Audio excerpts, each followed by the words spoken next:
तल अस्ति लगेको बेसी जान्छ रिलायन्स ए होस् ढिलो हुन्छ विशालबाट डाइरेक्ट होस् भोलि अब रिलायन्स ढिलो हुन्छ रिलायन्स होस् ढिलो हुन्छ रिलायन्स गयो भने तैँले लुट्छस् नि त नलुट्ने अनुहार हेरौँ त यहाँ अनुहार हेरौँ त तर यो हाँसी देख्दै मैले चल पाएँ हो कति लुट्छस् अरे यति लुट्छस् रिलायन्स जाउँ भनेको मैले अब चल पाइहाल्यो नि त होइन त्यो भन्दा चाहिँ नजाउँ हो चुप्पा लगाएर अब डाइरेक्ट अब सीमा भागमा जाउँ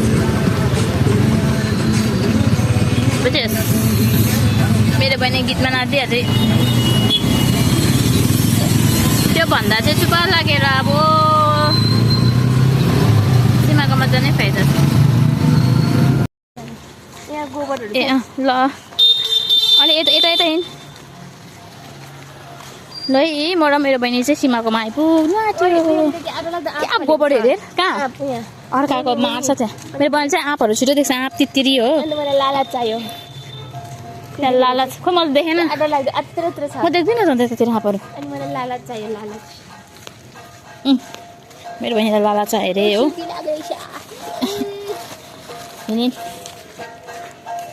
के बजेको यो त नानीहरू लु सीमाको घर यस्तो मतेरो छ यहाँ चाहिँ हो कसरी हिँड्छ होला मेरो बहिनी हिँड्ने छिटो कतातिर खरायो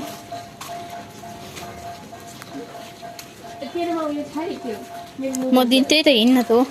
हातमा कहाँ ल्याउँछ सामान चुप्पा लगाएर हिँड्नु तेरो बाटो छ यहाँ है तेरो पेन र मेरो जामा चाहिँ तेरो पेन र मेरो जामाहरू जामा र मेरो पेनको हालत चाहिँ नि हिलोले चाहिँ नि अब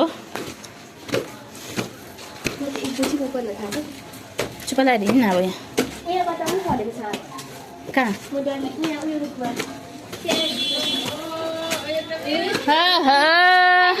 सोनियाको जामा सीमाको जामा लगाएर हिँड्दैछ सेज लुकिङ ऊ मेरो क्रक्स खोलिदिइराखेको नि त त्यो सीमाको चप्पल लगाएर हिँडेको यो चाहिँ मेरो दिदी हो हेलो नाङ्गु पाङ्गु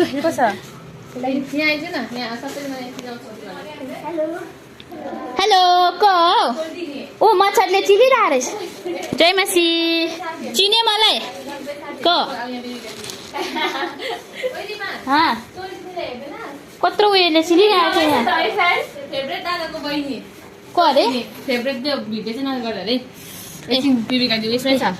लु फाइनली हामी चाहिँ सीमाकोमा आइपुग्यो अन्त यो सीमाको रुम हो यो आन्टीजी हेलो भनिदिनु न जय मासी भनिदिनु न हाँस्नु हुँदैछ ए मेरो बहिनी यहाँ चाहिँ सीमाको रुम हो सीमा ओइ कहाँको हो यो फेरि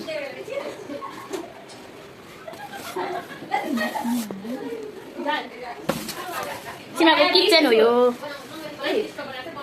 अब चुला मेरो बहिनी ब्युटिफुल छ मेरो बहिनी हेऱ्यो भन्यो न यही भनेर के जताउनु खोजेको वेलकम नमस्ते वडकम अरे तेरो वडकम साला वडकम बडा पाउ न बोल्नु वडकम भन्दैछ नमस्ते ठ्याबुलो भन्नु चाहिँ